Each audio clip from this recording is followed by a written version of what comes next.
iisipin mo din naman, ikaw, Pangulo ng Pilipinas yan eh. Hindi ba? Alam nga namang bago ako mag-anunsyo, walang vetting. Di ba? You're putting the risk, no, sa presidente na makuryente. Tama po. And in this case naman, ito na yung nangyari. Ano ang tawag mo dyan? Sabi nga, well, humingi ng paumanhin si Secretary Remulla doon lang sa kanyang pagtansya na 3 weeks. Yun lang naman nun, doon daw siya nagkamali. Hindi pala ganun yun. Pero ang palasyo sinasabi, wala namang sinisisi ang gobyerno dito, ang presidente. Lahat naman daw gumawa ng kanilang papel para nga dito po sa adhikain na ito. So anong tawag mo naman dito?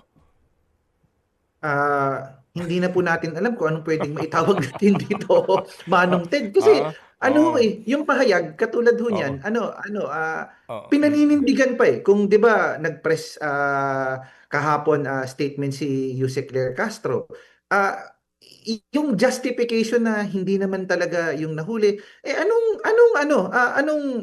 how do you make sense of that?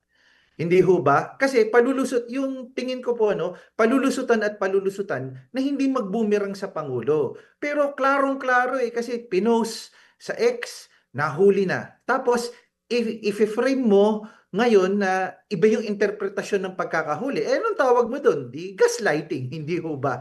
So, nakakalungkot isipin, hindi na lang aminin kung may pagkakamali, may lapse.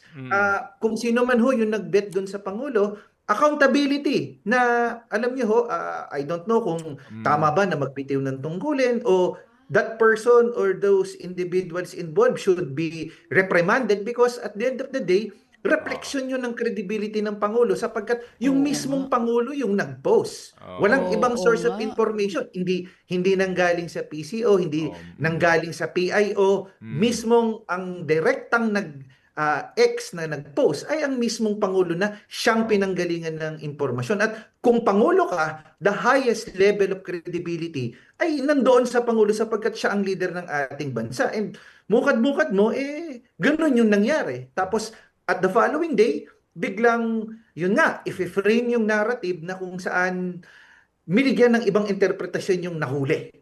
Mga kapatid, para sa iba pang mga balita at impormasyon, sundan niyo po kami sa X, Instagram, Facebook at syempre sa TikTok, True Network PH. Mag-subscribe din po kayo sa aming YouTube channel, True Network. May website din po tayo, truenetwork.ph. At pwede nyo rin po kaming mapanood sa Channel 19 ng aming True FM TV. Lagi pa rin makinig sa radyo dito po sa 105.9 True FM dahil dito, laging true sa'yo, kapatid. Dito tayo sa